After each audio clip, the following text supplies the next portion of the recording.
ఈ లంచాలు పాడుగాను అసలు ఈ గవర్నమెంట్ ఆఫీసులలో పనిచేసేటోళ్ళతో పెద్ద నెత్తినొప్పి ఉన్నది.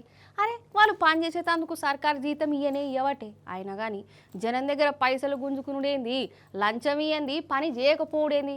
కొందరు లంచం ఉండే ఆఫీసర్లు చేయబట్టి నీయతు గలవుల పేరు కూడా ఖరాబు కాబట్టే. అగో మళ్ళా కొందరు లంచగొండే ఆఫీసర్లు దొరికిర్రు. వాళ్ళు చేసిన ఘనకార్యమేందో చూడురు మీరు.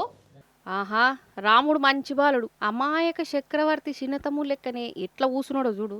కానీ ఈ సారు వారు లంచకొండే ఆఫీసరు, ఇంతకీనే పేరేందబ్బా? ఆగో ఈడ ఉన్నది కదా, రామినేని కుమారస్వామి, పంచాయతీ కార్యదర్శి.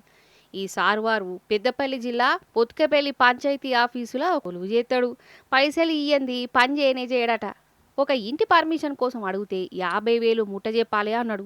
లేకుంటే అన్ని చక్కగున్నా పర్మిషన్ మాత్రం ఇయ్య అన్నాడట. ఈ ముచ్చట ఏసీబోలకే ఎరికైంది. సీక్రెట్గా వచ్చి దొరకబట్టిరు. గట్లున్నది కథ. కాదు, అన్ని మంచిగా ఉన్నాక చెకింగ్ చేసి పర్మిషన్ ఇస్తే ఏమవుతుంది?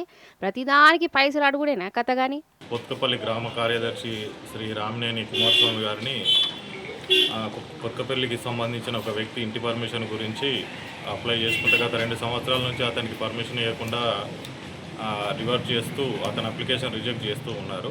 ఆయనే కొత్తపల్లి కార్యదర్శి కుమారస్వామి గారిని కలిస్తే ఇతను 20,000 డిమాండ్ చేస్తే 15,000 క్యాష్ రూపంలో మరియు 5,000 రూపాయలు ఫోన్పే ద్వారా చెల్లించడం జరిగింది.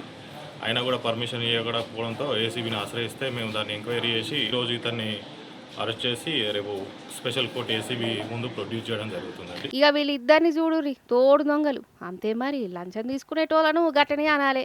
వీళ్ళు ఫారెస్ట్ ఆఫీసర్లు. ఈ మేడం పేరేమో సుజాత, ఈసారేమో కృష్ణ. ఒకడు అడవిలో చెట్లున్నారు కిందట. కేసు కాకుండా ఉండేటందుకు 10 లక్షల లంచం అడిగిర్రు మహానుభావులు.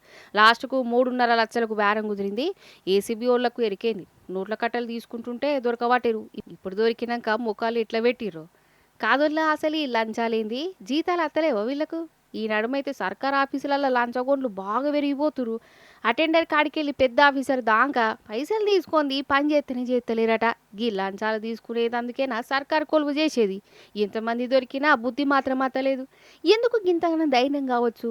అసలు నన్ను అడిగితే గిట లంచాలు తీసుకునేటోళ్ళకు ఇంకోసారి ఎవ్వరు తీసుకోకుండా పెద్ద శిక్ష అయితేనే కడ్మోన్లు మారుతారు కావచ్చు.